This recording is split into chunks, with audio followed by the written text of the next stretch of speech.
Hi, hello, hey, it's Prontius again. Welcome to Mythic Makings. I've been thinking about this idea of sacred rage a lot lately and wanted to make a video about it. Doing another one of these like conversations with Morrigan. But I want to talk about rage first, especially in the context of like the types of people that are drawn to the Morrigan. I think the Morrigan in particular tends to draw in people that are traumatized or neurodivergent or both, usually both. If you go into any Morrigan community, you could easily put out a poll and find out that like over 75% of people in there probably have some form of traumatic experiences that they are working with. And this idea of rage that comes up with trauma, especially when you're really deeply traumatized, like especially with things like CPTSD and developmental trauma, like the chronic situation of having to like squish yourself or like mask or pretend to be somebody that you aren't because you don't have people around you that are helping you develop your sense of self. It's like the rage that comes with that, and then having to hold that in because rage can be so destructive at times. It's such a recurring thing in my life of like this rage that and it's so funny because I consider myself a rather peaceful person. I probably take it too far, like many people probably do with conflict avoidance. I've gotten a lot better about that. I go out of my way to check in on my boundaries and needs and express those things. And if somebody says something that upsets me, I say something almost immediately, usually, or I'll wait until the right time, depending on the situation. And I do the best that I can most of the time, but sometimes like shit just hits the fan. Like we've got so much going on in our lives right now, my husband and he and I keep having these conflicts that just bring up this like oscillation between just hopelessness and rage, which pretty much has nothing to do with him, and his has nothing to do with me. It's just the shadows left over by the stuff that happened to us growing up. And I was having this moment today where when I woke up, I was feeling that hopelessness, but instead of going into like explosive rage where I don't know, like I don't ever really like harm people or call them names or whatever, even when I'm like extremely angry. I just yell a lot. And having to try and channel that anger in ways that are healthy can be so difficult sometimes. And like it can end up being a situation where you're repressing your anger. I don't know if anybody feels that way. Like you're always angry about something, like there's some injustice in your life that's happening and you don't want to feel like a victim, but you also have this feeling inside that like something's off. And it's like you can't shake it, and you know it's not their fault. They just did something that triggered you, and like you just can't get it out. And this morning I had a moment where I I was sitting around after my partner and I essentially made a truce to each other. We were like, we got we got other things to worry about. Sorry if you can hear my cat. He's seeing some birds right now. We made a truce, and then he left to go hang out with some friends and do some co-working and look for jobs. And I was just sitting there at my desk, and I was like, what am I doing? Like, he's not the enemy, and I'm not the enemy. It's like all of the shadows left over by the trauma that was left. And so I immediately got up and I started doing this like banishing ritual where I was going around the house stomping and using a juniper uh, bundle to sane throughout the house. And after I wrote a letter to myself that listed all of the people who had traumatized me growing up, and I was like, I refuse to let them win, because me aiming the anger at myself and being ashamed of it is essentially them winning. And me aiming it at my partner is also them winning. Either way, they're in some way they control me. So it was like, what if I just chose to use that anger to move forward? Like using anger as a springboard for purpose, like spitting in their face and being like, no, you don't get to you don't get to continue to control me all these years later. And it's like living in joy as a way of like doing it in spite of what they might say or do or feel if they saw it. And I felt so much better. I mean, it probably helped that I walked around the house screaming and stomping. Just like, I banish thee, and then stomping. It's really funny. I love the screamies. It's my favorite way to banish shit. So I thought I would just pull a couple of cards from the deck called Catacombs End by Koi Kun. I'll link it in the description box below. But it's one of my favorite decks when it comes to like change and death and rage and stuff like that. And I'm just curious to see what the Morrigan has to say about like what purpose the sacred rage has in our lives right now. Because there's so many of us that are just struggling, and that hopelessness, the despair, the frustration, it's like maybe it's okay to just let that anger fuel your healing instead of allowing people to define what healing should look like. Like, who cares if anger is the reason that I'm healing, as long as I'm in the end feeling joy. I would rather feel joy and anger than depression and depression. So oh well, straight off the bat, I pulled the star. Funny enough, this is also my birth card.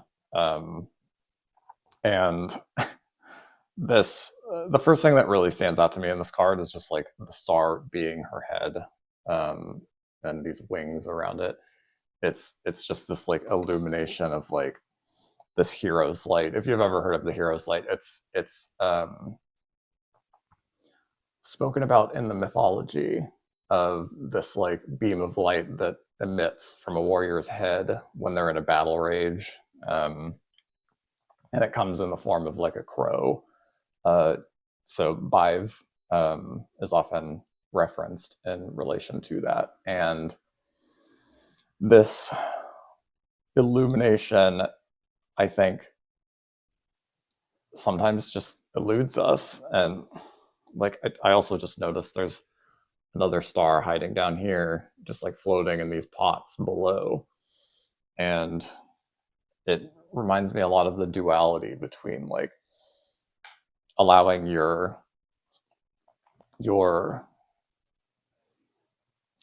inner illumination, your inner light to shine out through choice by choosing to fight against these things that you're struggling with. And I know it can be really tough, especially with shadow work. Like, you're not supposed to kill the shadow or whatever because it just represses it further. But I think in this case, like, expressing your rage through maybe like witchcraft or like screaming it out through your house to banish the shit, and like binding the people that traumatized you so that they can't traumatize other people. I think putting action behind it like that puts meaning behind it and really fuels that movement inside of you energetically. Because I know a lot of people have gut issues when they start working with the Morrigan, because there's so much like energetic, emotional baggage just like being held in like the gut area. And there's something about the star that's like you're moving it, you're letting it move through you and come out, and not letting it like get tensed up and stuck in your gut. I'm feeling I should pull the top card of the deck. Interesting. So we got Ace of Pentacles. I got it reversed, but the first thing that stood out to me again is this like the illumination around the head.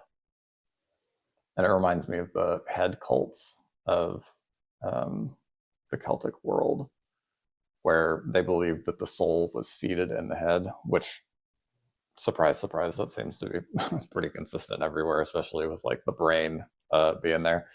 But what really stands out to me in this card is the third eye area having this like small light coming out. And then you can see some stars in the background below the skull. And when I get reversals, I don't typically think of them as like bad. It's usually more like, hey, like pay attention to this thing, or maybe this isn't even about you, it's about somebody else, or like there's a bunch of different ways that I could interpret it, but I don't typically do the like negative connotations, just because I prefer to try to think positively.